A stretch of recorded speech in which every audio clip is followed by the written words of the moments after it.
Chapter 5. What happened in the graveyard? It was midnight. Tom was in bed, but he was not asleep. He lay there half awake and half asleep. Once he heard a dog bark far away. Then he heard the meow of a cat. Was it a dream or was it real? Meow, meow. It was not a dream, it was Huck. Huck was calling him. Huck was there waiting for him. They were going to the graveyard.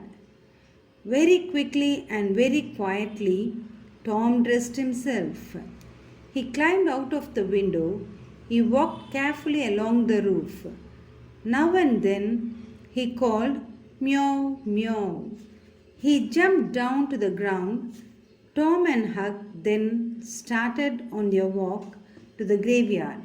The graveyard was about half an hour walk from the village. It was on a hill in a very lonely spot. Round it was an old broken fence. The graves were very, very old. Wooden crosses marked the graves. The wooden crosses were so old that they were falling down. Grass was growing everywhere. When the boy got there, a light wind was blowing through the trees. The sound of the wind was very sad. Tom was afraid. He was afraid of the ghosts that were there, and so was Huckleberry Finn. The boys made their way in the darkness to Horse William's grave. There they stood waiting.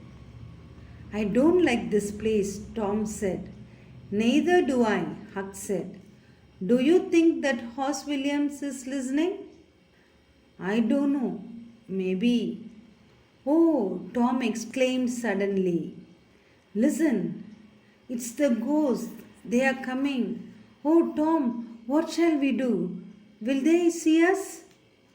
Of course they will. Ghosts can see in the dark like cats.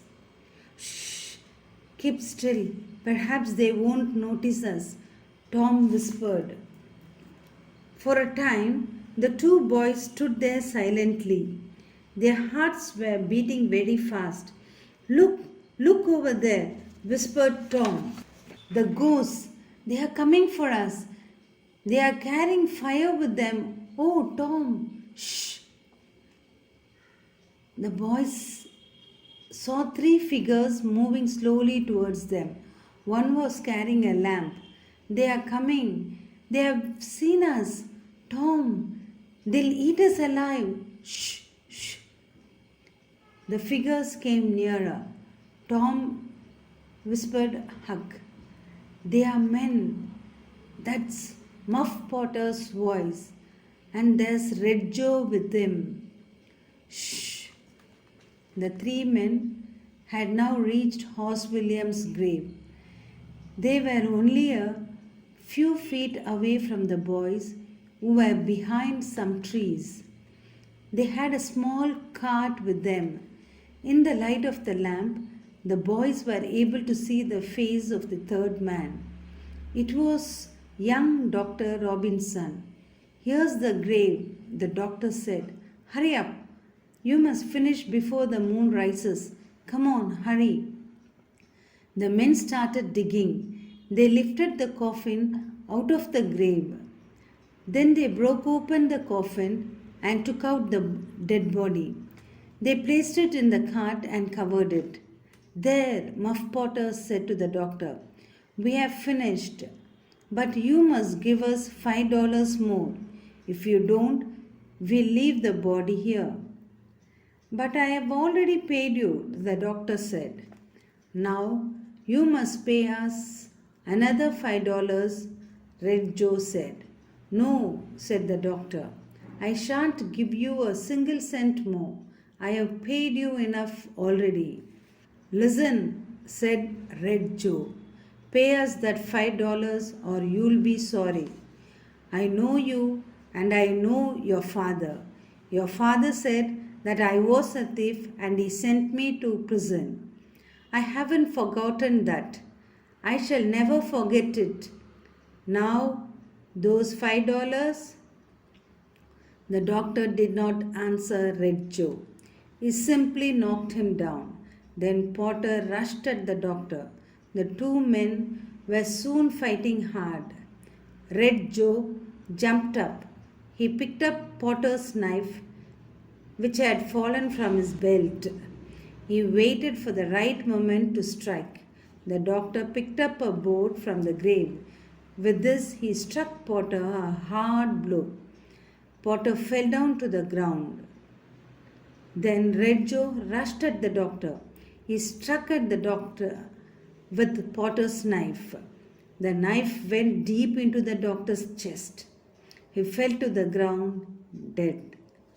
By this time, the moon had risen. The boys saw the terrible fight clearly. Then the moon went behind a cloud and the boys crept away in the darkness. When the moon came out again, Red Joe was standing over the two bodies. He bent down and took some money from the doctor's pocket. He put the knife into Potter's right hand. After a time, Potter moved. He groaned and then he sat up. He looked round him. He saw the doctor's body. Then he saw the knife in his own right hand. He dropped it at once. "Oh, Joe, what have I done?" he asked in a trembling voice. "You have killed him, Muff." "Killed him? I? But," Muff rubbed his aching head, "I can't remember. I just can't remember. We were talking about those $5. Then there was a fight. Yes, I can remember that. Then he hit you with a board. You struck him with your knife. He knocked you down, but you killed him, Muff." "I was drunk," Potter said. "I didn't know what I was doing." "You won't tell anybody, will you, Joe? Promise you won't tell. Promise." Potter fell on his knees in front of Red Joe. He begged him again. "Promise me, Joe. Promise you won't tell." "I won't tell," promised Red Joe. Muff Potter began crying like a little child. "Stop that," cried Red Joe angrily. "Come on, let's go. Let's get out of here. You go that way, I'll go this."